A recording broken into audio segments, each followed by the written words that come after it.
నాకు తెలిసి ఈ పాటికే చాలా మంది మనమే సినిమా చూసుంటారు. మనమే సినిమా గురించి కొంచెం డీటెయిల్ గా మాట్లాడుకుందాం. ఇందులో చార్మింగ్ స్టార్ అంట శర్వానంద్. ఆ ఇంట్రో కార్డ్ చూసారా మీరు? నాకైతే ఫుల్ కామెడీ అనిపించింది.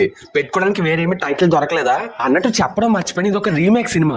2010 లో హాలీవుడ్ లో లైఫ్ యాజ్ వి నో 10 ఒక సినిమా వచ్చింది. ఆ సినిమాని దిట్టో దించేశారు. ఇంకా కావాలంటే గూగుల్ చేయండి, మీకే తెలుస్తుంది. పాపం ఇంత చేసినా సరే సినిమా ఫ్లాప్ అయి కూర్చుంది. సినిమా స్టార్టింగ్ కాన్సెప్ట్ కొంచెం ఇంట్రెస్టింగ్ గా ఉంది అనుకున్నాను, కానీ సినిమా హాల్ నుంచి బయటకు వచ్చిన తర్వాత తెలిసింది ఏంటంటే ఆ కాన్సెప్ట్ ఆల్రెడీ దొబ్బుకొచ్చిందని. ఇంకా నెక్స్ట్ వచ్చేసి శర్వా క్యారెక్టర్ చూసి నాకైతే కృతి శెట్టి మీద జాలి పుట్టింది భయ్య. దీనికి కారణం ఏంటంటే శర్వా అయితే ఎప్పుడు చాలా కేర్లెస్ గా ఉంటాడు. ఇంకా హీరోయిన్ కృతి శెట్టి ఏమో ఇంకొకరితో ఎంగేజ్మెంట్ అయిపోయి మ్యారేజ్ కి రెడీగా ఉంటది.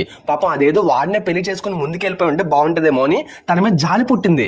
అండ్ సడన్ గా హీరోకి అదేదో జాబ్ వచ్చేస్తుంది. అసలు ఇదంతా ఎలాగో నాకైతే అర్థం కాలేదు. ఇంకా ఈ సినిమాని పోస్ట్ మార్టం చేయాలంటే బోల్డ్ అని పాయింట్స్ నా దగ్గర ఉన్నాయి. ఈ షార్ట్ మీకు నచ్చితే కింద కామెంట్ రాయండి, ఇలాంటివి మరిన్ని చేస్తాను.